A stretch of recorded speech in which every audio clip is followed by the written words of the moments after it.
Mariana, Clarisa y yo, un marco teórico que fundamentalmente queremos que tenga una posibilidad de compartir algunos conceptos para que después la tarea que hagamos en los talleres nos den un marco de referencia común. Bueno, como ya dijeron Cristina y Mario, nosotros pertenecemos al Comité de Bioética de la SATI y les quería comentar, en primer lugar, que históricamente nos hemos ocupado de dos temas claves en el comité como para colaborar con la Sociedad Argentina de Terapia Intensiva, y los temas siempre han sido, desde nuestro lado, muy marcados por el tema de comunicación y también el tema que tiene que ver con el desgaste emocional. Como decía Mario, el año pasado ya tuvimos nuestras jornadas sobre desgaste emocional o síndrome de burnout, y realmente es un tema muy preocupante. Históricamente se venía manifestando, es un proceso que en general a cada ser humano que lo aqueja se puede iniciar paulatinamente o rápidamente, y sí sabemos, y lo ha agudizado aún más toda la etapa pandémica y pospandémica, que se puede ir agravando en el tiempo, y esto produce un serio desajuste en los equipos de salud. El título de burnout es algo que eso sí es bastante conocido, fue acuñado por Fraudenberger en 1974, y voy a dar 5 nociones básicas. Se llama burnout al desgaste profesional, a la fatiga en el trabajo, al estrés ocupacional, a la sobrecarga emocional y al síndrome del cuidador descuidado. Es decir, en las distintas bibliografías podemos encontrarlo con estos conceptos. Pero ya la Organización Mundial de la Salud también tomó al burnout como un problema grave que enfrentaban los cuidadores y los trabajadores de la salud, y que esto no los afectaba solo a ellos, sino también incidía en los compañeros de trabajo, en el staff y en los miembros de la familia, de pacientes y de los mismos trabajadores. Por lo tanto, se buscó describir esto desde 3 perspectivas, que es las que hoy tratamos de abarcar con Mariana, con Clarisa, que es, en el caso mío, que soy psicoanalista, voy a tomar una de las perspectivas, es decir, explicar el burnout desde la variable individual y qué tiene que ver esto a veces con los rasgos de personalidad. Entonces los voy a llevar a un punto que a veces aparece como lejano, pero que está siempre muy presente en nuestro desarrollo profesional, y es cómo hicimos la elección de la carrera que nos llevó al campo de trabajo. Es decir, ¿qué lugar ocupa en la vida de un sujeto su elección vocacional? Si ustedes se retrotraen a ese momento, van a pensar que tenía una gran valorización por determinados ideales, es decir, lo que decíamos era, ¿por qué queremos trabajar en salud? Queremos trabajar para ayudar, para reparar, trabajar con un ideal muy alto, y eso nos permitía elegir con la esperanza de ejercer el día de mañana una tarea profesional que nos hiciera sentir gratificados y realizados.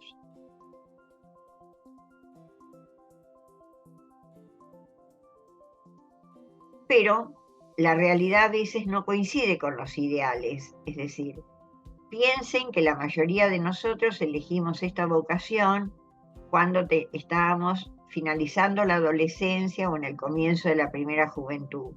Muchos otros arribaron a esta elección en momentos posteriores de su vida, pero casi todos sostenidos por un ideal. Ahora, cuando nos aqueja el burnout, ¿cuál es el órgano que se afecta principalmente? El de la idealidad. Tiene 3 ejes generalmente. Vamos perdiendo ideales en la relación con nuestra institución, perdemos la idealización con la tarea, y también perdemos la idealización en cómo nos sentíamos como profesional y cómo nos sentimos cada uno de nosotros en el día a día. Entonces aparece un concepto del cual muchas veces nos quejamos, comentamos, que es la desilusión.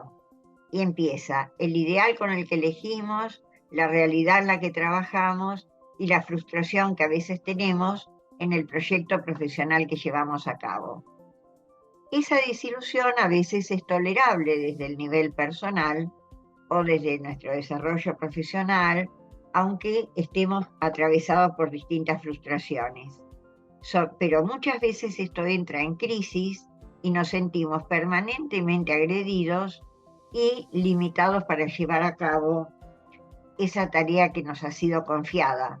Entonces, la desilusión aparece como una situación extrema entre el ideal y la cotidianidad. Y ahí aparece este síndrome llamado burnout, que generalmente sí, a esta altura podemos definir que se establece cuando hay un desajuste entre los ideales personales, profesionales, nuestras expectativas y el momento que como personas vivimos de acuerdo a las situaciones que nos rodean. ¿Cómo se evidencia esto en nuestra salud? Les dije antes que iba a tomar más la parte emocional, pero no puedo dejar de mencionar que también hay problemas orgánicos que a veces se ven como leves, por ejemplo, que se nos presentan en nuestra salud momentos antes de salir para el trabajo, que a veces se mantienen a lo largo del día y que pueden pasar desde una molestia a la que nos acostumbramos a convivir a una molestia que nos paraliza y nos aleja de la posibilidad de cumplir con nuestras obligaciones. Los problemas psicológicos los voy a situar, aunque hay muchísimos que tienen que ver desde esa falta de idealización perdida hasta la posibilidad de ataques de pánico que nos bloqueen de tal manera, y que es lo que últimamente vemos con tanta frecuencia en la pospandemia. A nivel psicológico, por ahí una de las más preocupantes es la pérdida de nuestra autoestima, que redunda inmediatamente en falta de energía y de insatisfacción permanente con el trabajo, con un agravante que muchas veces centramos en nosotros, la desvalorización, otras veces en nuestros compañeros, otras veces en las relaciones de poder que hay dentro de una institución, pero esa insatisfacción de ir creciendo, realmente la primera consecuencia que trae es la violencia personal e institucional. Entonces, hay que estar atento a ese agotamiento emocional que se presenta frente a la tarea, de pensar lo fatigado que nos sentimos, los agotados que terminamos el día, cómo nos vamos despersonalizando y diciendo, bueno, si no me implico o dejo de prestar atención a cada uno de estos sentimientos, voy a tratar de no sufrir, y permanentemente frustrados por la falta de realización personal. Entonces, tenemos consecuencias emocionales que se manifiestan como estar muy irritados, muy enojados, tener sensación de vacío y mal humor.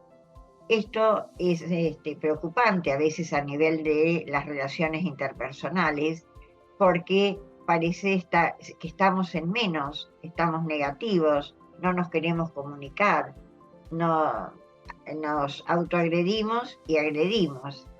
Pero dictado esto por esa falta de autoestima y la inseguridad que ante determinadas situaciones de cansancio que provocan a veces errores, nos hacen sentir que hemos perdido capacidad.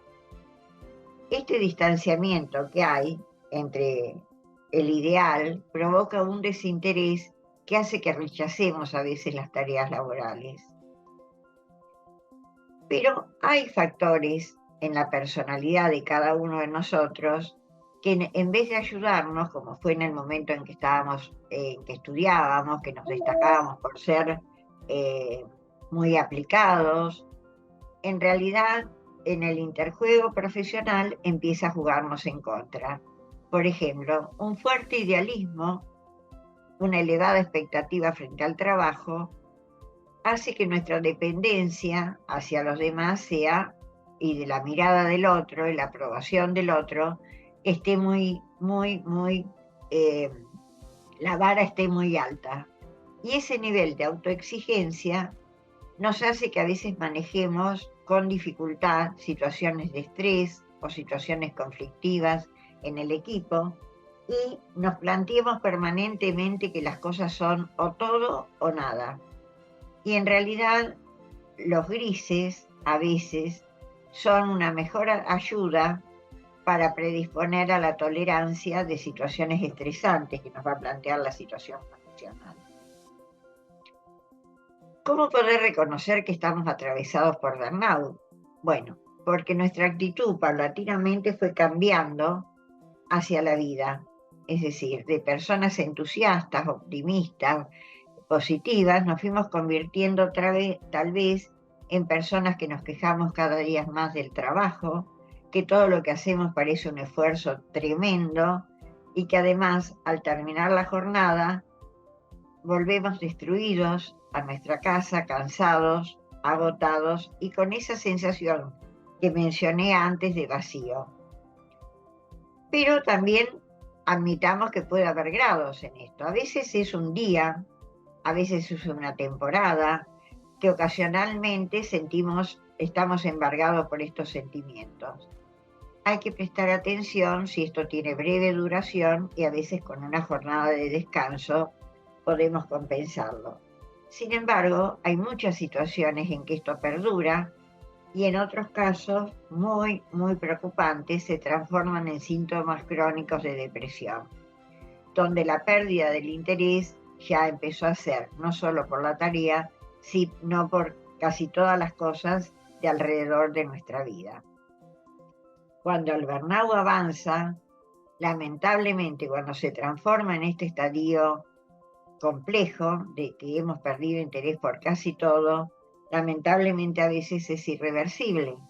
Y el primer consejo que se puede dar es que abandone la profesión para rescatar a la persona.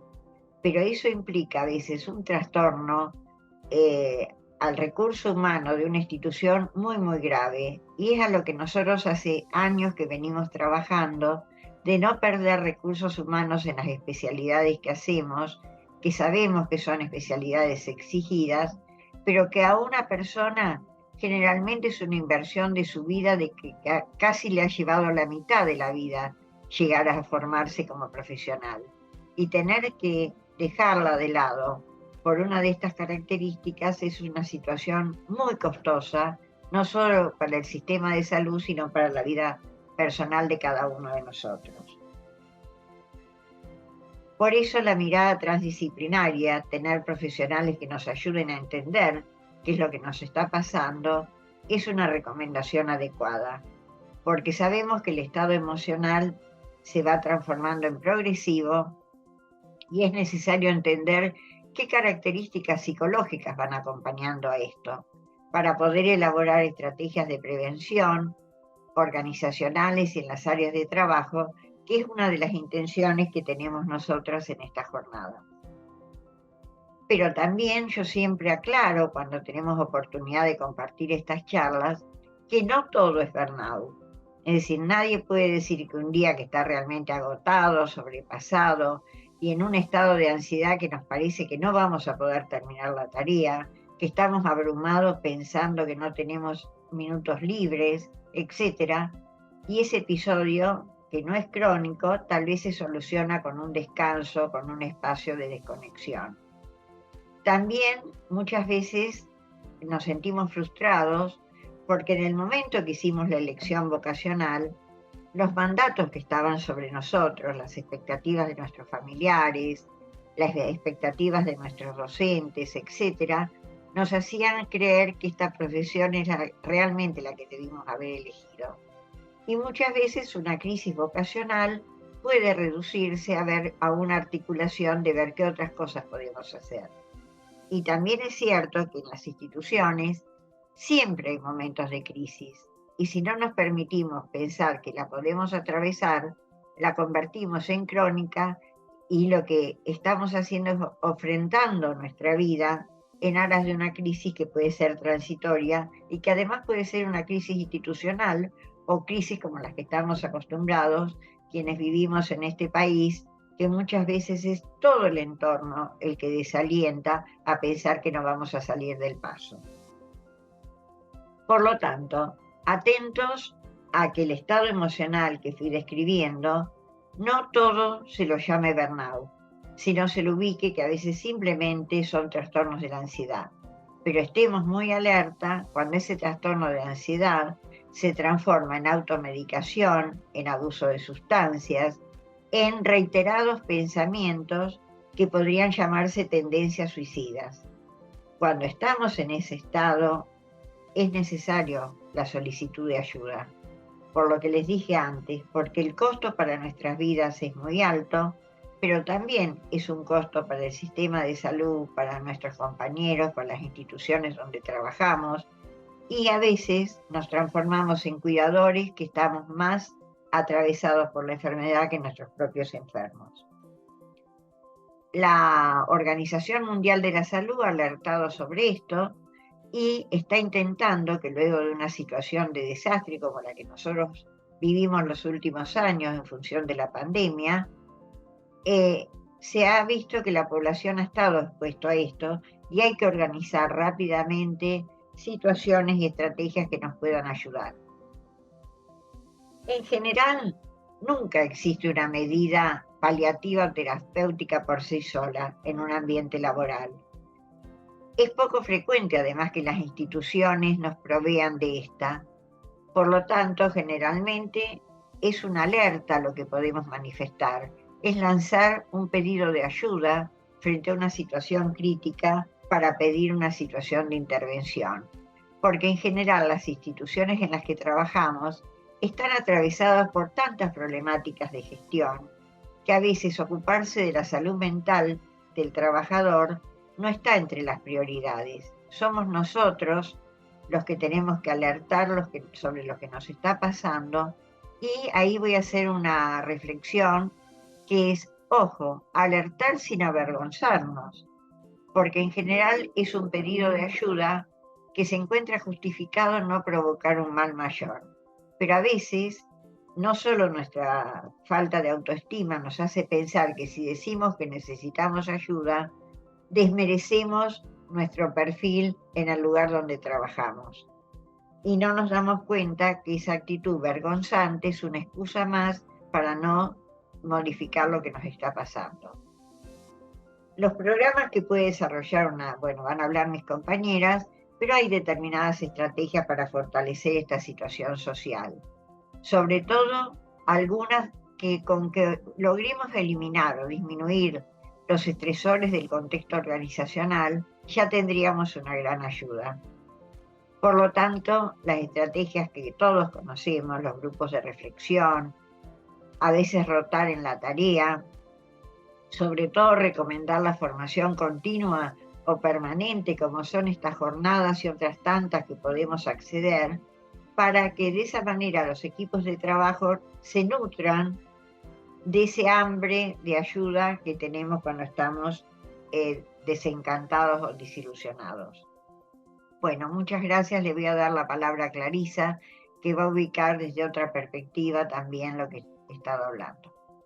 Bueno, como decía Maridel, la idea es poder hablar un poco desde otra perspectiva, pero van a ver que está totalmente alineado a lo que ella nos relató, ¿sí? Va a ser una perspectiva que tenga que ver más con la psicología positiva, la psicología organizacional, pero muy de la mano.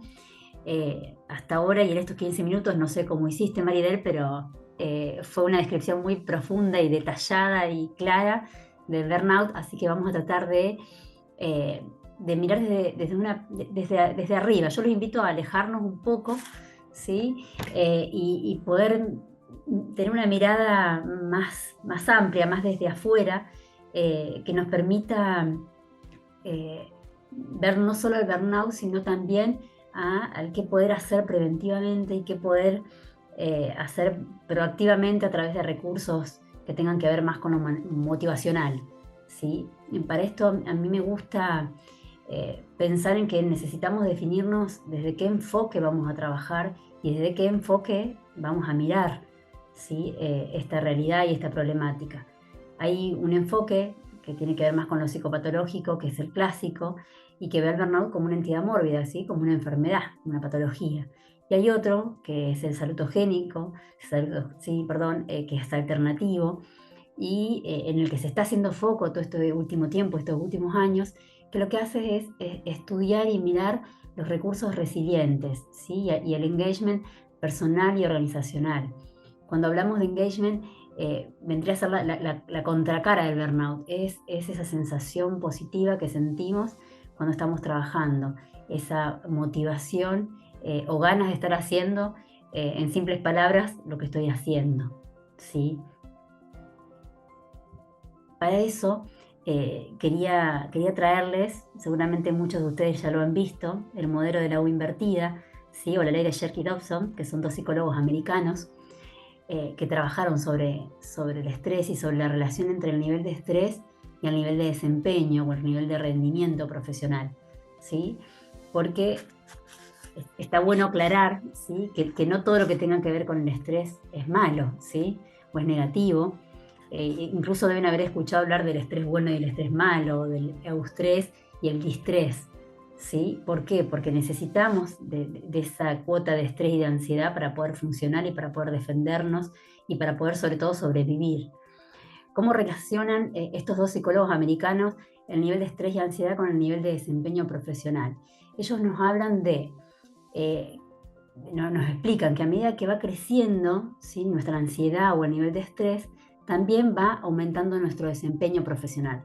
¿Por qué? Porque nos estamos moviendo en un ámbito de una presencia no ansiosa e intencional, ¿sí? Estamos conscientes de lo que estamos haciendo, nuestra concentración es la óptima, y entonces podemos interesarnos y motivarnos por esa tarea. Y podemos responder. Cuando algo viene, podemos procesarlo y podemos responder de una manera adecuada. ¿Cuál es el problema de esto? Es que esa ansiedad y ese bienestar tienen un punto óptimo, una zona de máximo desempeño, de motivación y de disfrute. Y si yo me paso, si la ansiedad y el estrés siguen creciendo, el nivel de desempeño corre riesgo de empezar a bajar, ¿sí? Y ahí es donde ya no hay respuesta y hay reacción, que es un poco estos síntomas que comentaba Maridel recién, donde no puedo responder, solo reacciono, no puedo procesar esa respuesta. Y empiezo a sentir que mi interés por esa tarea disminuye. Ya no estoy motivado, ya no me puedo concentrar. ¿Sí? Ahí sí estoy hablando de una presencia ansiosa y reactiva, y es donde aparece el burnout y el desgaste por empatía. ¿Sí? Que van muy de la mano, y no nos vamos a dedicar a esto, pero van muy de la mano, tiene que ver con ese enfriamiento y esa distancia que nos provoca trabajar con personas que están sufriendo, ¿sí? Este cuidado del cuidador que también Maridel mencionaba. Sí, es muy importante aclarar, como lo estuvo diciendo también recién, que no todo esto es burnout, que yo me puedo mover todo el tiempo, e incluso en este momento estoy segura que se están identificando entre estas dos partes del gráfico. Puedo estar un rato en cada lado y puedo darme cuenta cuando me paso, ¿sí? Hacia la presencia ansiosa y reactiva, y también puedo volver, ¿sí? ¿Cuál sería el problema? El problema es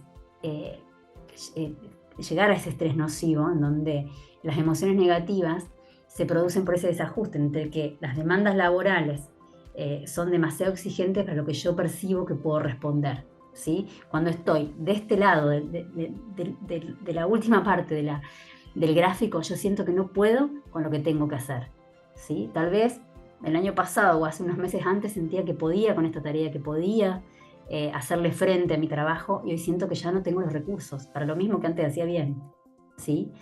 El problema es cuando este estrés nocivo se sostiene en el tiempo, ¿sí? Y ahí es donde hablamos de burnout. Cuando esto se sostiene a través del tiempo y se vuelve crónico, ¿sí? Recién ahí podemos hablar del síndrome de estar quemado. Es muy importante contarles, ¿sí? Que la Organización Mundial de la Salud finalmente, después de mucho trabajo, reconoció al burnout o al síndrome de estar quemado como una enfermedad, ¿sí? Dentro del CIE-10, de la Clasificación Estadística Internacional de Enfermedades y Problemas de Salud. Esto entró en vigor el 1 de enero del 2022. Es muy importante porque nos obliga a las organizaciones, ¿sí? A las instituciones y al Estado a mirar esto desde otro lugar, a poner foco, ¿sí? A trabajar en la prevención y en la promoción de la salud, ¿sí? Ya no es lo mismo que esté reconocido que no esté reconocido, ¿sí? No me voy a detener acá porque ya habló mucho Maridel en el síndrome de burnout. Sí me voy a detener en el engagement, ¿sí? En esta palabra que lo comentaba con el equipo cuando estábamos trabajando. No me gusta hablar en inglés, pero no se encontró aún una traducción específica para esta palabra, sí lo podemos entender como esa sensación positiva o de bienestar cuando estoy trabajando, de sentir que lo que hago me gusta, me siento bien, que me comprometo y me responsabilizo con esta tarea o esta función. El engagement se compone de estas tres características: vigor, dedicación y absorción. Vigor es la sensación de estar con energía, de estar motivado por lo que hago, de que me guste lo que estoy haciendo. Dedicación hace referencia a la sensación de logro y de valor. A ver, esto que hago es útil, para alguien es importante, hay alguien que me lo valora, un otro o yo misma, mis compañeros y compañeras, mis líderes, pero hay alguien que le está dando valor a esto, y yo puedo ponerle foco a algo que es útil. Y absorción es esa sensación tan bonita de esto que estoy haciendo, lo disfruto, se me pasó. ¿Vieron cuando les pasa esto de se me pasó el día volando, o se me pasaron las horas volando porque estoy totalmente concentrado, concentrada en esta actividad? Bueno, es eso, es poder concentrarme y que el tiempo se me pase porque lo estoy disfrutando, ¿sí? Entonces, es conectarme con lo que estoy haciendo, encontrarle un sentido, encontrarle un valor, ¿sí? Una utilidad, y concentrarme en eso, disfrutarlo. Lo más lindo de esto es ese momento de flow, que se le llama, ¿sí? Flow es ese estado como de placer, de estar flotando, y que se consigue cuando justamente las dificultades o el reto de estas tareas van de la mano con nuestras habilidades o nuestro talento, ¿sí? Si yo tengo una tarea poco desafiante, ¿sí? De bajo reto, y tampoco tengo las habilidades o el talento para llevarla adelante, lo que siento es apatía, ¿sí? La verdad es que no me interesa, no me mueve, no me moviliza. Si esa dificultad es alta o ese reto es alto, pero yo creo que no tengo las habilidades, la verdad que esto no va conmigo, no tiene que ver con lo que a mí me guste, lo que yo siento que soy bueno o buena, ¿sí? Lo que voy a sentir es frustración. Es demasiado difícil o confuso para mí. Y si el talento o las habilidades son muy altas y la tarea, la demanda de la tarea o el reto es muy bajo, lo que voy a sentir es aburrimiento, ¿sí? Me gustaría que vayan pensando en qué lugar se encuentran en este momento, ¿sí? En las diferentes tareas o funciones que hoy cumplen. Y el estado de flow es hacer coincidir el talento y las habilidades con esa dificultad o ese reto. Me gusta traer las emociones cuando hablamos de estrés y cuando hablamos del ámbito laboral, porque es importante saber que todas nuestras emociones tienen una función, ¿sí? Hablamos del estrés como parte de nuestro ser humano evolutivo, ¿sí? Como parte de la necesidad que tenemos de poder sobrevivir. Y las emociones aquí tienen una gran preponderancia, ¿sí? Hablamos de emociones negativas y positivas porque tenemos que ponerle un nombre, pero van a ver que ahora con lo que les cuento no son tan positivas o tan negativas, ¿sí? Son emociones que hay que escuchar. Ambas tienen un sentido evolutivo. El sentido evolutivo de las negativas tiene que ver con la supervivencia, con preservarnos del peligro, ¿sí? Yo sé que si salgo a las 3 de la mañana a la calle, tal vez acá donde vivo yo, que es una ciudad chiquita, no corro tanto peligro, pero también podría ser peligroso. Pero si salgo en Capital Federal a las 3 de la mañana sola a la calle, seguramente tenga grandes chances de que me suceda algo. Y como aparece el miedo, que es una emoción supuestamente negativa, lo que voy a hacer es esperar a que haya un poco más de movimiento para poder salir. Entonces tiene un sentido evolutivo esa emoción negativa. La positiva, las emociones positivas, tienen como sentido evolutivo conocer, o sea, lo que nos permite es generar nuevos recursos, ¿sí? A ver, si hay algo que a mí me gusta mucho y quisiera hacer profesionalmente, por ejemplo, lo que voy a hacer es tratar de estudiar, de leer, de conocer más sobre ese tema para poder obtener a lo mejor un puesto determinado, para poder trabajar en determinado lugar, ¿sí? Ambas me mueven, me protegen y me mueven. Las negativas se activan para responder a las demandas y las positivas a los recursos. Recuerdan que hace un ratito les hablaba del estrés nocivo y de ese desajuste entre las demandas laborales y los recursos, ¿sí? Entonces, necesito de esas emociones negativas, necesito del estrés y de la ansiedad para responder a las demandas. Y también necesito de las positivas, que son recursos que yo voy construyendo, ¿sí? Para responder a esas demandas.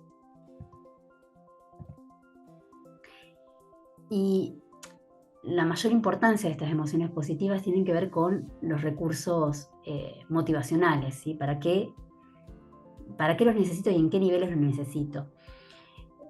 Hace un ratito Maridel nos mencionaba algunos posibles recursos o programas para entrar en acción. A mí me gusta mencionar que hay 4 niveles en donde tenemos que trabajar, ¿sí? Para prevenir y promover, o sea, para prevenir el burnout y promover el engagement. Y estos 4 niveles son el de liderazgo, el de tareas, el de equipos y los recursos organizacionales, ¿sí? Los recursos motivacionales de liderazgo tienen que ver con líderes que puedan ser más claros con lo que esperan, que puedan reconocer los logros, y no solo los logros, sino también los procesos que nos llevan a esos logros. Los recursos que tienen que ver con las tareas tienen que ver con ese ajuste entre lo que yo puedo hacer y lo que me están demandando, ¿sí? Y ahí no solo hay acción de nuestros líderes o nuestra organización, ahí también nosotros podemos hacer mucho. Le contaba recién, si hay algo que para mí es un desafío, yo me puedo comprometer a estudiar más sobre ese tema o a pedir un cambio de puesto si veo que podría desempeñarme mejor en otro lugar, ¿sí? También están los recursos que tienen que ver con los equipos y con el desafío de trabajar con equipos diversos, con aceptar a la otra persona como una persona diferente que pueda aportar algo distinto a lo que puedo dar yo, ¿sí?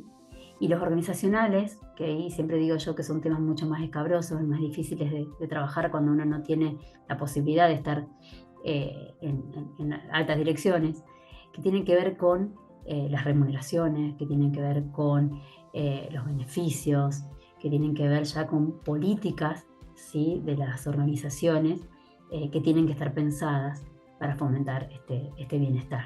La idea es que Mariana pueda continuar contándole ciertas estrategias y recursos, ¿sí? Para ir profundizando más en aquello que podemos hacer para prevenir y promocionar este bienestar.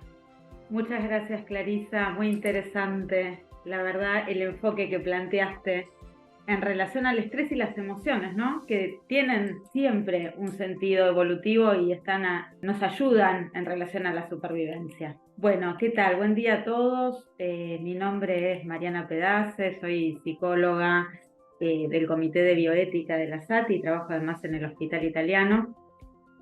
Bueno, yo les voy a hablar de un aspecto del ambiente del trabajo que de alguna manera determina la posibilidad de experimentar bienestar y también la posibilidad de sentirse más o menos gratificado y comprometido con la tarea, que es la seguridad psicológica. Pero antes voy a contarles 3 historias que seguramente alguna vez escucharon o vivieron en primera persona. La primera es la siguiente. Una enfermera del turno noche tuvo la impresión de que la dosis de una medicación de un paciente era muy alta. Entonces pensó en llamar al médico interno para consultarle, pero se acordó que alguna vez lo hizo y recibió el comentario de que no era quien para cuestionar esa indicación. Entonces, bueno, decidió finalmente no hacerlo para que no le vuelva a pasar lo mismo y conformarse pensando que seguramente ella era la equivocada. Al otro día se dio cuenta de que la dosis del paciente había sido modificada porque hubo un error en la indicación y el paciente había tenido efectos adversos. Segunda historia. En un sanatorio, una médica, durante una reunión de equipo, tiene muchas dudas sobre un esquema de atención que se está proponiendo para organizar la demanda espontánea del centro donde trabaja, ¿no? ¿Por qué? Porque si bien este esquema reduce el tiempo de trabajo de los profesionales, ella considera que afecta la calidad asistencial. Sin embargo, como la mayoría de sus compañeros apoya este esquema, y un poco para no ser rechazada por todos, decide no decir nada. Finalmente, el esquema una vez implementado, justamente demuestra ser ineficiente y genera muchas quejas entre los pacientes. Y la tercera historia es de un residente de pediatría que evalúa en la guardia a una paciente adolescente con múltiples enfermedades de base por un dolor abdominal inespecífico, que también le genera muchas dudas. Entonces, piensa en la posibilidad de dejarla internada, pero no está seguro. Y también piensa que quisiera consultarlo con el médico de planta, que está de guardia, pero no se anima, porque ya en otra oportunidad lo juzgaron severamente en el sentido de poner en tela de juicio su nivel de conocimientos y su capacidad como médico en formación. Entonces resolvió no internarla. Al día siguiente, la paciente ingresa con una falla renal aguda a terapia intensiva directamente.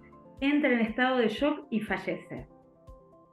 El residente se queda muy afectado al punto de que unos meses después decide dejar la residencia de pediatría y buscar otra especialidad. Bien, estas son las tres historias.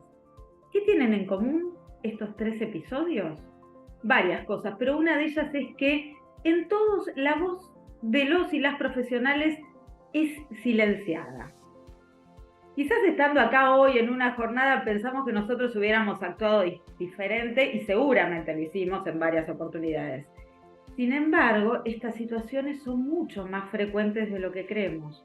Son situaciones en las que la decisión de los profesionales de silenciar su propia voz trae consecuencias adversas para los pacientes o para la institución o para el propio profesional. ¿Pero por qué pasa esto? Y bueno, la verdad es que uno no se despierta a la mañana pensando o deseando ser visto en el trabajo como un profesional poco capaz, incompetente o ser rechazado por el grupo de sus colegas.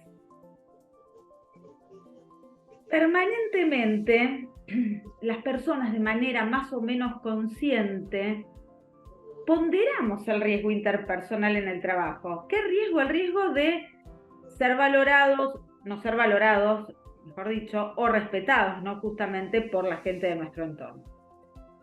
Todos queremos, por supuesto, ser vistos como profesionales capaces, inteligentes, socialmente agradables, ¿sí? Y entonces evitamos comportamientos que abran la posibilidad de que nos vean mal y desarrollamos estrategias para lograrlo. Entonces, por ejemplo, si uno no quiere ser visto como un ignorante, no tiene que hacer preguntas. Si uno no quiere ser visto como un incompetente, no debe reconocer errores o debilidades frente a los demás. Y si no quiere ser visto como desubicado o disruptivo, entonces no tiene que hacer sugerencias que atenten contra el statu quo o que contradigan las opiniones de la mayoría.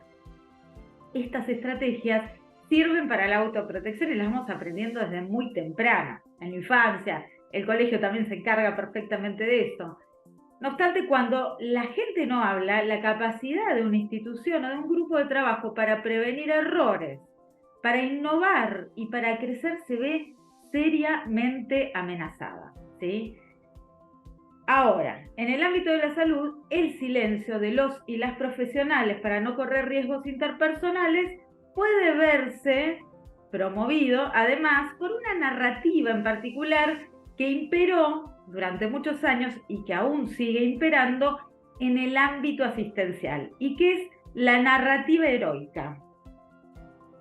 Este es un artículo que salió en JAMA en 2021 y se los recomiendo, y plantea que esta narrativa heroica, ¿sí?, que rodea la actividad asistencial exalta tres rasgos principalmente: la destreza individual, la voluntad de sacrificio y el estoicismo. La destreza individual se refiere a la idoneidad, por ejemplo, para arribar a un diagnóstico adecuado, para hacer indicaciones o ejecutar procedimientos de manera correcta, ¿sí? En este marco, en general, suele demonizarse el error y muchas veces se establecen relaciones de competencia entre profesionales. Por otra parte, la voluntad de sacrificio se ve, por ejemplo, en la tendencia valorada, ¿sí?, en los profesionales de la salud, de trabajar más tiempo del requerido, ¿sí?, restando espacio a la vida personal o social, o en, por ejemplo, instituciones públicas, de llevar recursos propios frente a la falta o ausencia en el lugar asistencial para poder sostener la atención. Y el estoicismo apunta a que los y las profesionales demuestren una resistencia física y emocional mucha mayor al esperable para cualquier persona, ¿sí? Por ejemplo, que ignoren el cansancio físico o la angustia o el malestar derivado del ejercicio profesional, porque si no son considerados como flojos o débiles. Si bien la actuación profesional, de acuerdo a esta narrativa heroica, la verdad que puede ser loable y beneficiar a muchos pacientes cuando se da de manera puntual y específica, si resulta frecuente y sostenida en el tiempo, deja a los y las profesionales al borde del síndrome de burnout, de la depresión, de la ansiedad en algunos casos, y de la pérdida de motivación y satisfacción profesional también, ¿sí? Atentando claramente contra el bienestar. Quizás por eso, en un informe de la Academia Nacional de Medicina de Estados Unidos, se dan algunas ideas para reformular este tipo de narrativa heroica prevalente, enfatizando el humanismo en lugar del heroísmo. Entonces, en vez de imaginarnos a profesionales de la salud como un conjunto de héroes que salvan vidas sin pensar en su vida emocional o personal, el objetivo sería lograr una cultura en la que el equipo reconozca sus necesidades físicas y emocionales y no se les pida sacrificios. Justamente un aspecto que colabora a humanizar el rol de los y las profesionales de la salud e impacta significativamente en su bienestar y en el clima de trabajo es la seguridad psicológica. ¿Y de qué se trata la seguridad psicológica? Es la creencia compartida de cada uno de los integrantes del grupo de que el ambiente es seguro para tomar riesgos interpersonales. ¿Y a qué se refiere? Se refiere a un ambiente donde las personas se sienten seguras para expresar sus opiniones, hacer preguntas o cometer errores sin miedo a sufrir represalias o ser juzgados.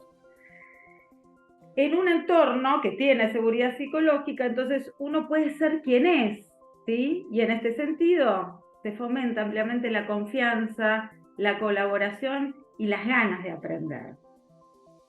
También la presencia de seguridad psicológica se relacionó con el bienestar, el compromiso y la inclusión en el equipo de trabajo, ¿sí? Muy bien. Cabe aclarar que muchos profesionales, por formación, por escuela, ¿no?, conscientes o no, siguen creyendo en el poder del miedo para motivar y asumen que las personas que tienen miedo van a trabajar mejor, justamente para evitar las consecuencias de no hacerlo. Sin embargo, la mayoría de los trabajos requieren de aprendizaje y colaboración para tener éxito. En estos ámbitos, justamente, el miedo no es un motivador eficaz. La neurociencia demostró ya ampliamente que el miedo justamente inhibe, ¿sí?, la capacidad de aprendizaje y la cooperación, además del pensamiento analítico y la visión creativa. No, cuando uno tiene miedo, no tiene ganas de ponerse a pensar formas mejores de trabajar o de colaborar, sino que cuida su pellejo, ¿sí? Por eso es muy difícil que las personas trabajen bien cuando tienen miedo. Ahora, ¿qué no es la seguridad psicológica? No se trata de ser amables y estar siempre de acuerdo con todo el mundo. Al contrario, es más bien generar las condiciones para que la gente pueda hablar de manera franca y honesta sin tener miedo, posibilitando el desacuerdo productivo, ¿sí?, y el intercambio de ideas. No depende de la personalidad de los individuos del grupo, ni del grado de confianza o de conocimiento que tengan entre ellos, porque en realidad es una percepción compartida de que el lugar de trabajo es seguro para ser uno mismo y decir lo que uno piensa, ¿no? Tampoco significa relajar estándares.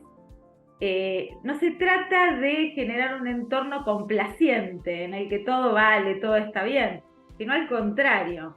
Justamente las investigaciones demostraron que la seguridad psicológica promueve un alto rendimiento en una amplia gama de sectores y entornos, no solamente salud. Bueno, ¿y cómo generar seguridad psicológica? Existen 3 prácticas que están muy relacionadas y que fueron descritas en realidad para líderes o mandos medios, referentes de equipo, pero que la mayoría de ellas pueden aplicarse a cualquier integrante del grupo de trabajo, que son crear las condiciones para un cambio, estimular la participación y responder de manera productiva. ¿Crear las condiciones para qué? Bueno, justamente para el cambio hacia un ambiente psicológicamente seguro. Y esto implica enmarcar el trabajo, es decir, explicitar su naturaleza, el grado de complejidad, la incertidumbre, ¿sí?, que entraña, y aunque parezca obvio, motivar el esfuerzo que significa. Es decir, diciendo por qué nuestro trabajo es importante y para quién, lo que está en juego cuando hacemos nuestro trabajo. Además, reformulando el fracaso, o sea, habilitando la posibilidad de hablar de los fracasos, no demonizarlos, y de considerarlos como parte ineludible del trabajo y del hacer, ¿sí? Expresando que muchas veces los pequeños fracasos justamente promueven una mejora posterior. Y por último, aclarando la necesidad de hablar explícitamente y resaltando la importancia para poder prevenir errores y para el aprendizaje continuo, ¿sí? También proponiendo que los demás hablen haciendo aportes para poder aclarar las cosas y mejorar. La segunda estrategia es estimular la participación justamente con el fin de generar la confianza en el grupo de que todas las voces son bienvenidas. ¿Cómo?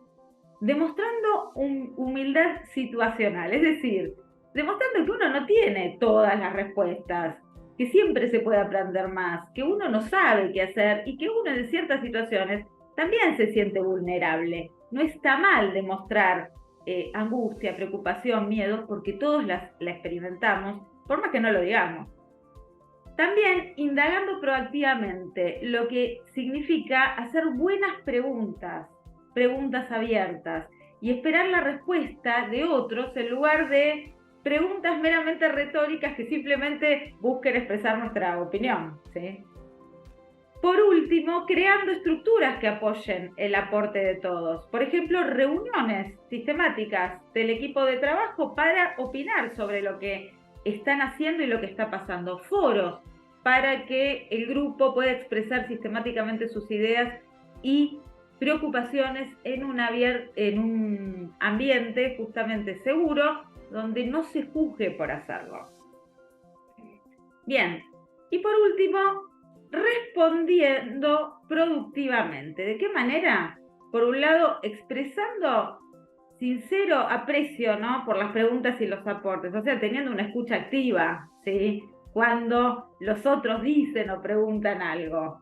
También desestigmatizando las fallas, no me salía, lo que implica justamente no castigar o juzgar con severidad los errores y las fallas, tratando de ver si hay algo, ¿no?, que pueda aprenderse de ellos, que siempre hay, y ofreciendo ayuda o apoyo justamente para que este aprendizaje pueda darse. Y por último, sancionando las infracciones claras, es decir, aclarando bien los límites entre las conductas aceptables e inaceptables dentro del grupo de trabajo y respondiendo de manera consistente frente a ellas, porque muchas veces conductas totalmente inaceptables impactan en el resto y generan mucha inseguridad. Bien, en síntesis, la seguridad psicológica es lo mismo que generar un ambiente contenedor, es decir, un contexto en el que las conversaciones difíciles, las emociones o los feedback potencialmente peligrosos puedan ser tolerados y transformados en material útil para el proceso de aprendizaje y la mejora continua del equipo de trabajo. Bien, siempre tenemos que tener esto presente. En contra por ahí de lo que se cree como un ambiente, digamos, demasiado liviano, una alegría sin sentido, el buen clima y la seguridad psicológica reducen el impacto de los errores. Está totalmente demostrado en un montón de estudios, ¿sí? Fomenta el aprendizaje continuo, fomenta el compromiso y la creatividad, ¿sí?, de los miembros del equipo de trabajo y facilita la satisfacción profesional, mejorando la calidad de la práctica asistencial de la institución. Bueno, muy bien, esto ha sido todo por mi parte y no sé si les parece compartir la pregunta que vamos a trabajar ahora en grupos armados aleatoriamente. ¿Qué problemas ustedes perciben en su lugar de trabajo referidos al bienestar personal y al clima laboral? ¿Sí? ¿Qué problemas perciben que en el lugar concreto donde trabajan atentan contra el bienestar personal y el buen clima laboral? ¿Sí? Y considerando un poco lo que escucharon recién de las presentaciones, ¿qué estrategias concretas suponen que pueden llegar a abordarlos? ¿Sí?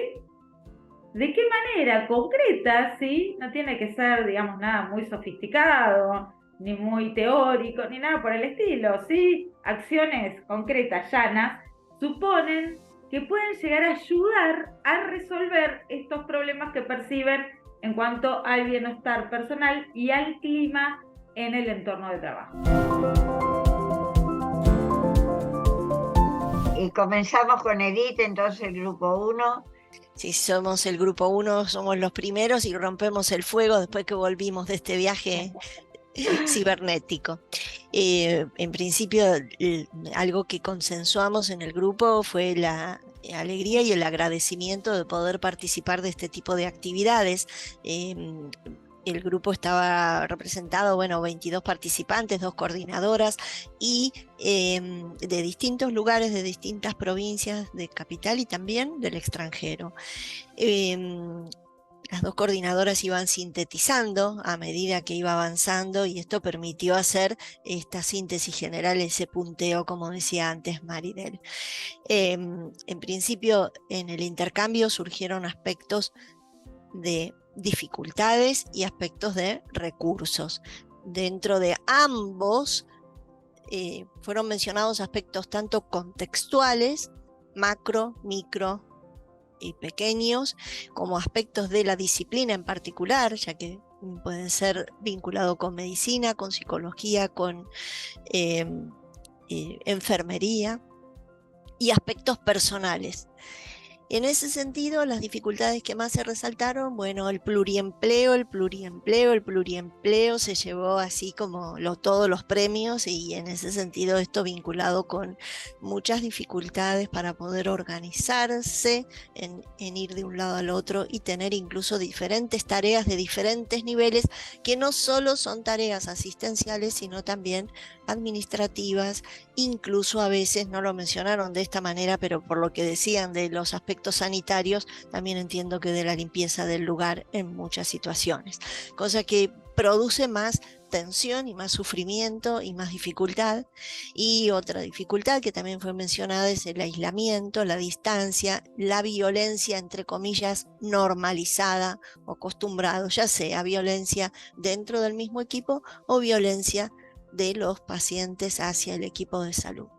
En cuanto a los recursos mencionados y el propio cuidado, acá también diferentes planos, en esos 3 planos que fueron mencionados, contextuales, aspectos de la disciplina y aspectos personales, pero en la inclusión de que en la formación y el entrenamiento de cada una de las disciplinas pudiera haber un aspecto de la humanización, en la capacitación, en la formación y en el entrenamiento, la importancia de las redes, el trabajo junto con los pares. En algunos lugares se están implementando aspectos como ateneos,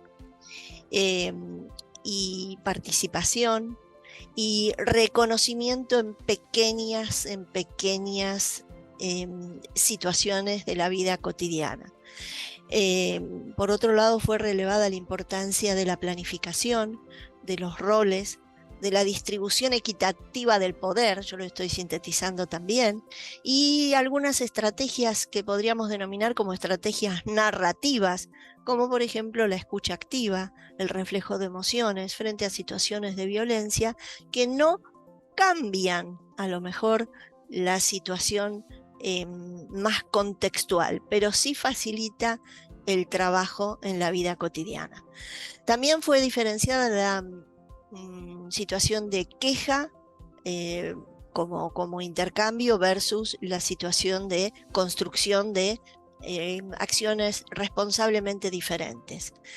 La importancia de la conducción en la organización, como riesgo todas las actividades que tienen que ver con las pseudociencias, es decir, personas que dicen que van a hacer tal o cual cosa, pero no están capacitados para poder hacerlo en distintos ámbitos de la salud.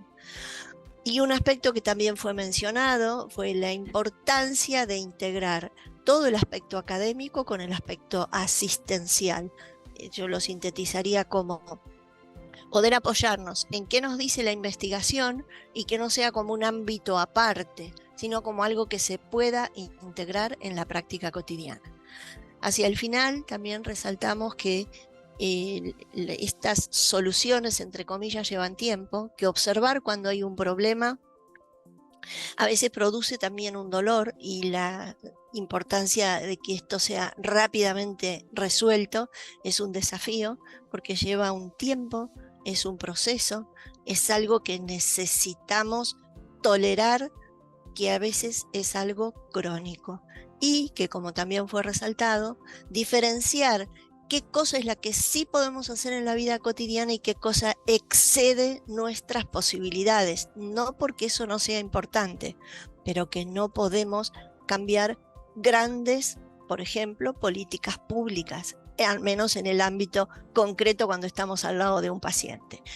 Creo, como síntesis también, que la posibilidad de tener nosotros una actitud crítica, que lo que hacemos siempre puede ser mejorado, diferenciándolo que en cuanto al rol que tenemos, ya sea como enfermeros, como médicos, como psicólogos, en el rol sentirnos seguros. Nos estamos jugando, esto lo digo particularmente, jugando día a día en ese trabajo de trinchera que llevamos adelante, y en eso sentirnos seguros.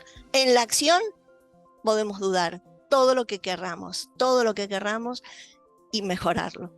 Bueno, creo que esto fue así un pantallazo. Primero que nada, como dice la colega o la compañera que está compartiendo, muchas gracias por este espacio. La verdad que poder reconocer que no te pasa a vos solo ya es fantástico, ¿sí? Y saber que hay gente que se preocupa porque las cosas que nos pasan pueden llegar a tener soluciones, podemos encontrar estrategias, me parece fabuloso. Bueno, nosotros, dentro de todas las cuestiones que pudimos nombrar en el grupo, resaltaron la de, bueno, falta de recurso humano, el doble empleo, ¿sí? El estrés, el cansancio, todo lo que tiene que ver con la desmotivación, la falta de capacitación, ¿sí? Son cosas que reconocimos, inclusive el tema de el mal uso de todo lo que tiene que ver con las leyes que nos determinan a que podamos denunciar la violencia de género, ¿sí? Pudimos reconocer cierto grado de vulnerabilidad en el hombre, y bueno, después nosotros pudimos hablar también de estrategias ante estas situaciones.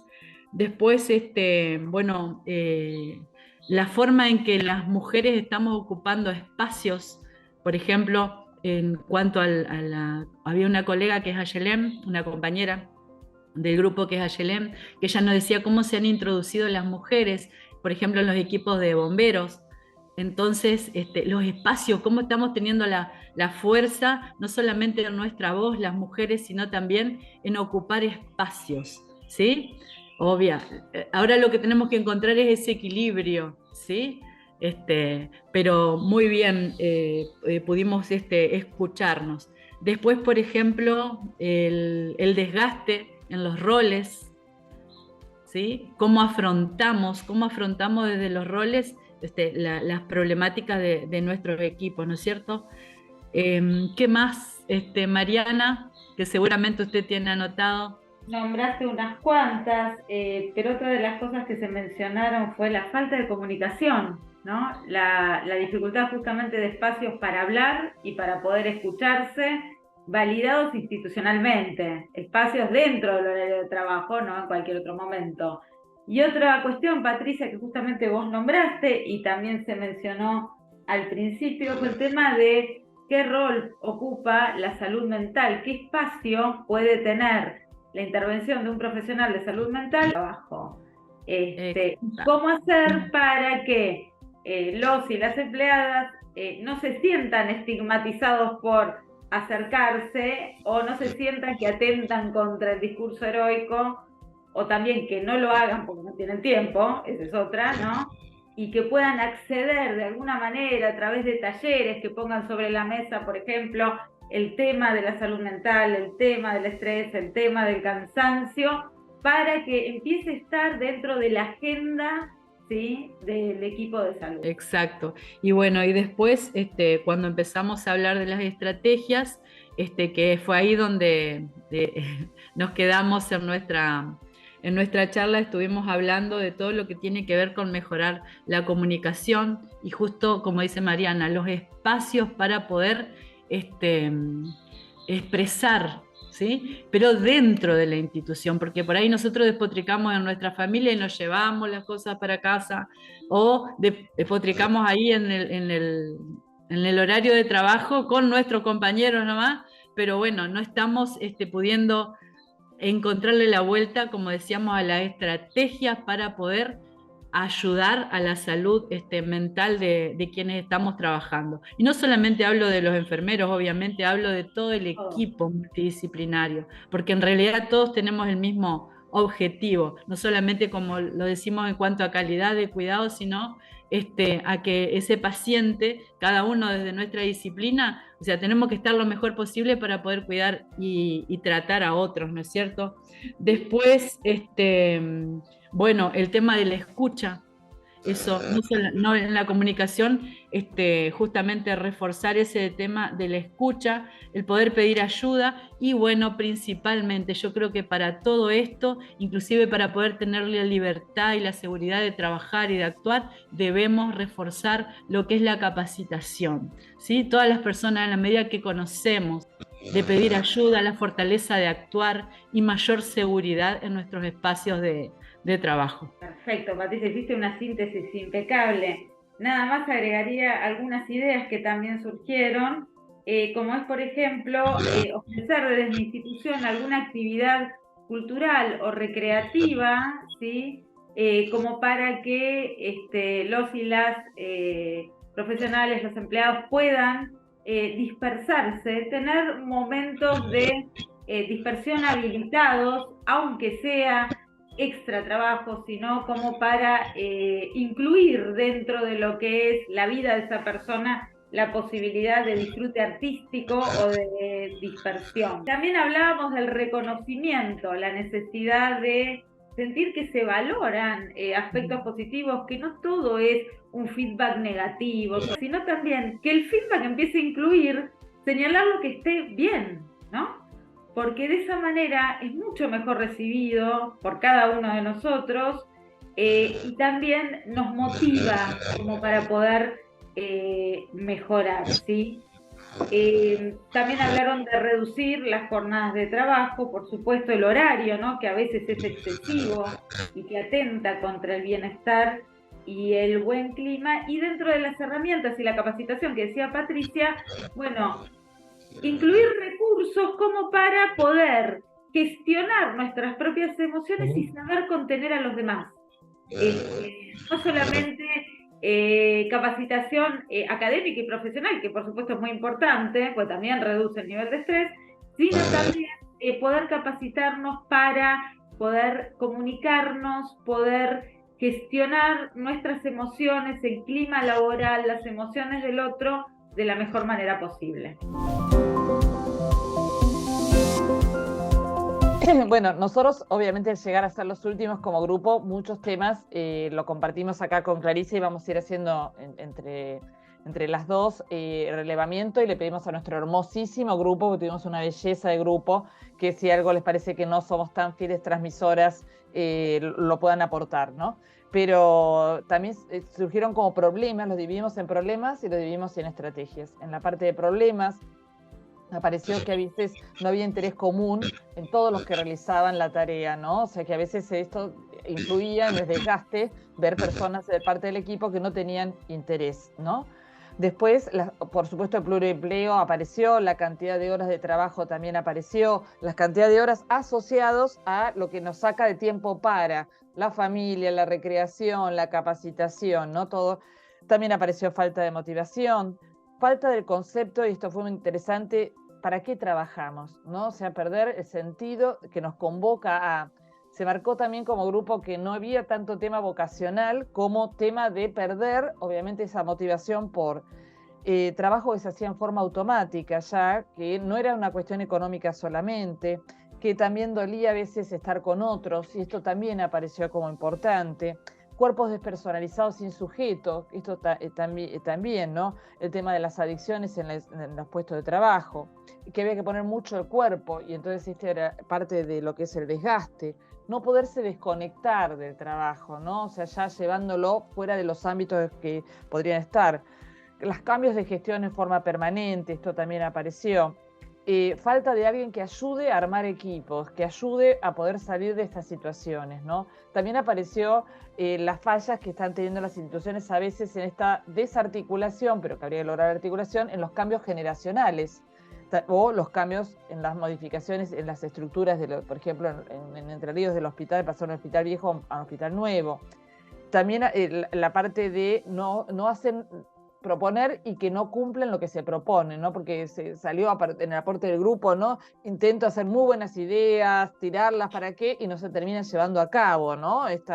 Jerarquizar la profesión apareció, el desgaste que llevan de no estar jerarquizados y siempre estar defendiendo la profesión del enfermero, la profesión del trabajador, como que haya, ¿no es cierto?, un lugar común y todos de paridad, ¿no? También la sobrecarga de trabajo y lo que aparece como apatía, o como esta situación de falta de compromiso, la frustración que eso lleva a no tener pares que en el equipo que estén a la par en la motivación, a la par en la sentirse vivos con lo que están haciendo, ¿no? También apareció no ser escuchados, esta parte de no tener este lugar de que alguien nos escuche lo que está pasando, y que eso llevaba a que entonces no tener lugar a donde poder volcarlo, ¿no? En las situaciones que estaban pasando. No sé si, Clary, tenés algo más, pero creo que los demás temas que no los traemos son por los que estuvieron aportando el grupo 1 y 2, que también obviamente se sumaron y que son muy parecidos. También obviamente desgastes, también en el grupo tuvimos gente del interior, y que yo también voy cambiando y desconstruyendo el término interior, porque yo el otro día fui a dar clase de Misiones, les cuento, y les pregunté a mis estudiantes de dónde era yo, y todos enseguida dijeron que era porteña, y yo esperaba que me dijeran sos del interior, porque yo estaba en Misiones, yo estaba en Posadas, y yo entonces soy del interior. Entonces digo, esto también por las dudas estoy diciendo varios temas a la vez, pero bueno, también había gente del extranjero, de Venezuela, así que también fue riquísimo, también por eso, y también planteó gente de Venezuela el desgaste, obviamente, institucional ya más fuerte, ¿no?, de país. Vamos a las estrategias, ¿te parece, Clary? Bien, sumo solamente respecto al tema conversado sobre Venezuela, trabajar en una constante emergencia humanitaria, ¿sí? Sin las condiciones de cuidado y en un marco de violencia institucional y económica constante. ¿Sí? Y la otra que me parece que no escuché, a lo mejor sí la dijeron y no escuché, es el trabajo en equipos diversos, sobre todo el acople entre las diferentes generaciones, ¿sí? Que eso también lo escuchamos bastante y lo vengo escuchando en otros espacios también, así que me parece interesante mencionarlo.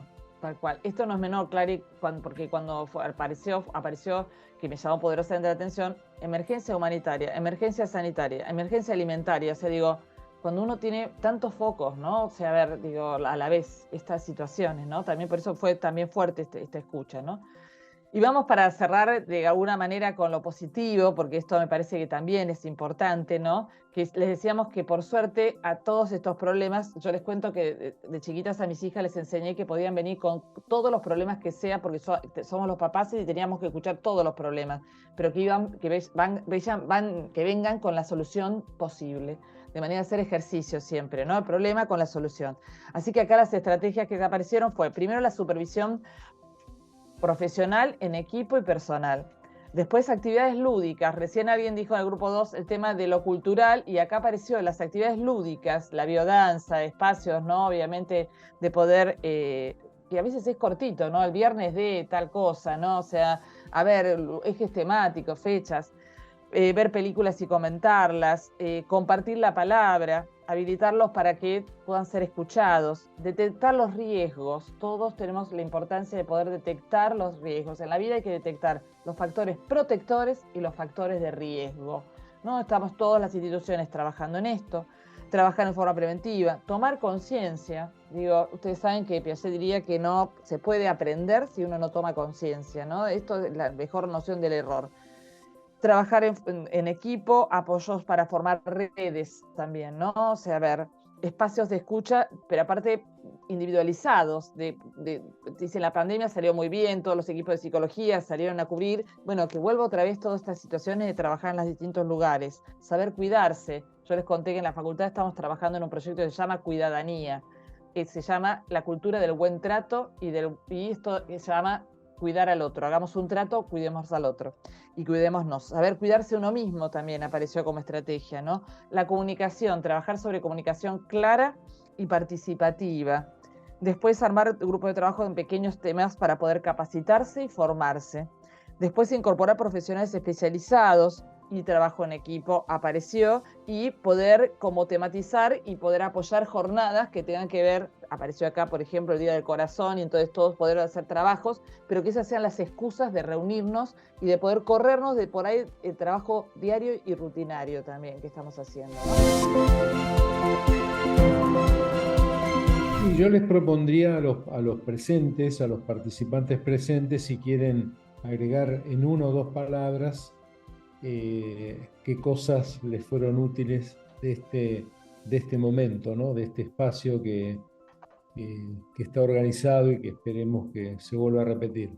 Si quieren, en 1 o 2 palabras, ponerle un nombre a este espacio, a este momento. Buen día. En una palabra, que esta jornada tuvo dos momentos, y me pareció como muy enriquecedor, la ponencia que hicieron ustedes como profesionales, pero después el otro lado, poder compartir nosotros diferentes situaciones que nos atraviesan, poder conocer otras situaciones de otros compañeros. La verdad que estuvo muy buena. Gracias. Gracias por invitarme. Gracias porque también saber que no estamos solos y que tenemos las mismas problemáticas que pasa acá en la Argentina y en otros países, que nos acompañan otras colegas, y me parece que es fundamental esto, seguir trabajando y fortalecer el trabajo de la red. La red creo que nos va a ayudar a fortalecer y a trabajar en conjunto, así que las experiencias que hemos puesto, las experiencias de otras colegas que han contado su historia, creo que hay que seguirlo trabajando, seguirlo profundizando, y yo me comprometo en el ámbito donde yo estoy a profundizar el trabajo en las relaciones humanas. Muchas gracias. Bueno, muchísimas gracias por la participación, por el encuentro. Agradecemos enormemente el espacio. Y decir que me quedo con que el ambiente seguro del que ustedes hablaban, ese clima, esa psicología de la seguridad, para mí hoy me queda clarísimo, y me queda como, me quedo significativamente con que tiene que ver con el escuchar para la confianza, ¿sí? Escucharnos y podernos encontrar, resignificar las historias, tiene un valor inmenso, y sí, y creo que para mí ha sido de especial utilidad a lo interno del equipo del que hago parte. Muchísimas gracias. Particularmente a mí me sirvió mucho sentirme acompañada por todo el grupo, por todo el equipo, porque por ahí uno piensa que, o siente más que nada, más que pensar, siente de que está muy solo en esto. Y ver que mi realidad no es solamente mi realidad, sino que es compartida por todo el equipo, todo el grupo, que por lo menos ahora, inclusive de la gente de Venezuela, a mí me ha servido mucho. Rescato algunas herramientas para tener en cuenta. Me parece que la salud mental para el equipo de salud es muy importante, y lo he comprendido más en este último tiempo, en donde generalmente yo no tenía una apertura con lo que era la psicología o la psicóloga en sí, hasta que incorporamos una psicóloga en el equipo de la terapia intensiva, y fue un antes y un después para un montón de cosas, un montón de trabajos que hacemos en equipo y donde uno se siente más apoyado. Rescato mucho eso, el no sentirme solo y que realmente hay estas problemáticas, las tenemos todos en Latinoamérica, y si bien no hay, digamos, tenemos un momento difícil en el país, podemos hacer cosas que no tengan que ver con esas cosas más grandes que son las decisiones económicas, políticas y de salud, que por ahí nosotros estamos un poco exentos, más que nada. Así que muchas gracias por aceptarme. Y creo que nos podemos quedar después de esta reunión justamente con cosas que todos tenemos a la mano. Por ejemplo, el buen trato, todos lo podemos hacer. Escuchar, el reconocimiento, como dicen, decirle al otro qué bien que lo hiciste, cómo fortalece y cómo mejora el estado de ánimo de todo el equipo. Y también, como dijeron hoy al principio, que el desacuerdo entre los equipos de trabajo es algo positivo, porque eso promueve el rendimiento y la expresión de cuál es tu idea, qué es lo que vos creés, cómo lo podemos hacer mejor. Yo le digo, todas cosas que no necesitamos herramientas externas, que no necesitamos otra habitación ni otro aparato, que es simplemente algo que nosotros podemos incorporar con nuestras actitudes, ¿sí? Creo que resaltar eso de que lo que podemos hacer con lo que ya tenemos, ¿sí? Para empezar a cambiar la cosa. Muchas gracias a todos. Yo agradezco el momento, la verdad que muy nutritivo, espero que sí, que nos sigan invitando. Y bueno, la próxima voy a tratar de contagiar a alguien más de mi grupo. Y bueno, compartirnos, socializar y ir tratando de, aunque sea un trabajo de hormiga, que otro loco más se pegue a la par de uno para ir capacitándose, para ir viendo que todo cambia, que la parte económica nos cruza a todos, no solamente acá en Argentina o acá en Villalonga, por lo que escuché a todo el resto de compañeros, estamos todos iguales, pero nosotros no tenemos que olvidar que trabajamos con vidas humanas y para eso nos capacitamos, para eso nos formamos, porque si no hubiésemos puesto un kiosquito. Muchísimas gracias. Una cosita yo para cerrar esto que me llama mucho la atención es la ausencia de las masculinidades en estos espacios. Me parece que la convocatoria y el compromiso sería traerlos también a discutir y a dialogar en estos lugares. Sandra, sí hay un claro predominio femenino, es verdad. Tuvimos voces de varones que la verdad hicieron muy buenos aportes, por lo menos en nuestro grupo.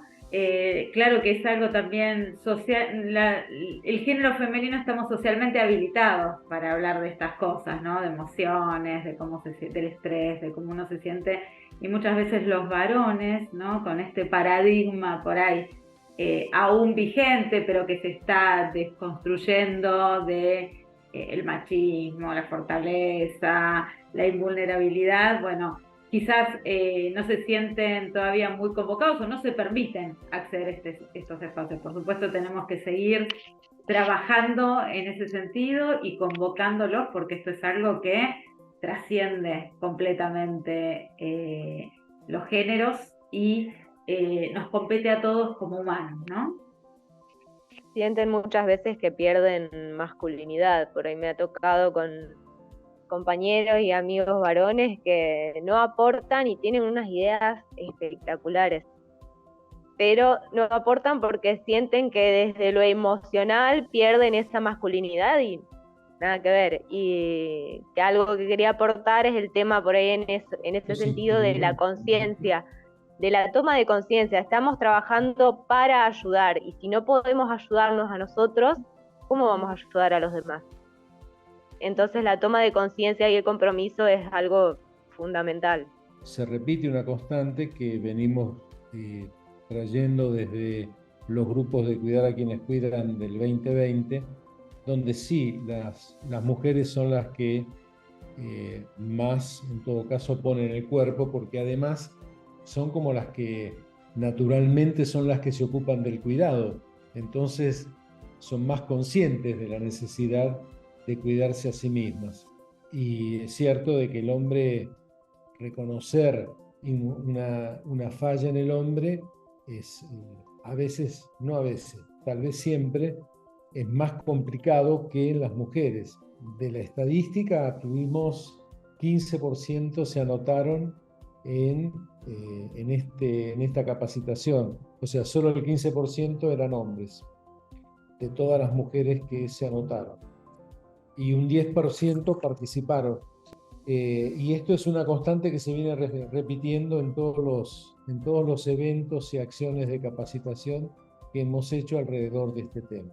Era un dato que quería aportarles. Y sí, bueno, es un trabajo que se inició, ¿no? Nosotros desde el Observatorio Social venimos batallando por eso y creo que tiene que ver, como lo decía Mariana, esto trasciende el tema de género, porque se trata de empezar a pensar con más conciencia acerca de la vulnerabilidad de todos frente a situaciones complejas y extremas, ¿no? Que cada vez son más complejas y más extremas porque la sociedad cada vez se complejiza más con todos los problemas que el contexto aporta a cada una de las profesiones. Quiero agradecer muchísimo a Jazmín Macaya, a quien tengo a mi lado, es la asesora de proyectos del observatorio, y a Gabriela González, que es la secretaria operativa, que con ellas hemos hecho lo que está alrededor de poner en marcha un equipo constituido solo por mujeres también, que está bueno decirlo, que han hecho su aporte generoso. Todos hemos trabajado para que esto salga bien. Así que de mi parte y de parte del observatorio, agradecerles mucho la presencia y les dejo a mi equipo la despedida que quieran hacer. Bueno, yo, Mario, desde la Sociedad Argentina de Terapia Intensiva, quiero agradecer al observatorio la iniciativa y a todos los participantes que hicieron que esto demuestre un gran interés y una gran participación. Son ellos los que dieron sentido a la jornada, así que muchas gracias a todos y esperamos volver a encontrarnos para seguir tratando este tema que nos parece tan importante, ¿no? La verdad que sí, también primero agradecer el apoyo porque el observatorio y tal cual, bueno, Mario, vos también incondicional, y Jazmín y Gabriela atrás, espectacular y unas genias totales, y el lujo de compartir el sábado con espectaculares expositoras, que es una maravilla, un sueño. Así que agradecer, y la participación tan activa y a su vez con tantas ganas. Yo quiero rescatar las ganas de cada uno y de cada una para estar, para aportar, para estar. Así que la verdad que a pleno. Va a ser un hermoso fin de semana gracias a todos ustedes. Bueno, yo también quería agradecer y quería mencionar que estuve controlando el chat permanentemente de tantos mensajes y de tanta fuerza y energía que transmiten. Así que en toda la jornada se notó esto, ¿no? La posibilidad de trabajar grupalmente, de estar un sábado acá convocados por esta preocupación. Y bueno, a mis compañeras decirle gracias Mario, gracias a Jazmín, y bueno, esperamos encontrarnos en otros espacios que nos convocan con la misma tarea. Bien, aprovecho a agradecer también a Mario, a Jazmín, que nos organizó, nos dio estructura y nos sostuvo tecnológicamente desde otra generación. Al equipo Prisma, que la verdad es que no me siento merecedora de estar formando parte al lado de personas con tal trayectoria, pero lo aprovecho y lo disfruto mucho.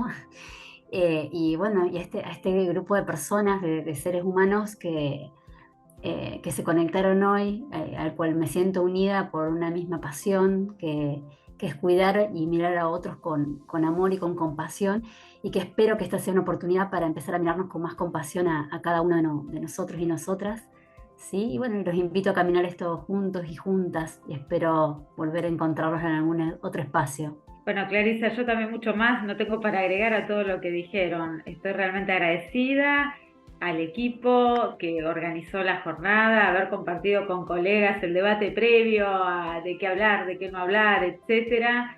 A todos ustedes que vinieron hoy, fue sumamente enriquecedor el trabajo en los grupos, se notó el compromiso la implicancia que tenían con todas las cuestiones que se trataban y las ganas, ¿no?, de transformar esta realidad que nos toca vivir. Tanto es así que ya nos pasamos de la hora de cierre, son 12 y 13 minutos según mi computadora, y la verdad que más o menos se mantuvo estable el número de participantes en la jornada en todo momento. Recién al final empezó a bajar un poquito, y eso habla, bueno, de la apuesta a modificar, ¿no?, esta realidad que muchas veces nos duele, pero que también nos gratifica y bueno, nos orienta en la dirección de lo que para nosotros tiene sentido, que es poder ayudar, cuidar y acompañar a los demás.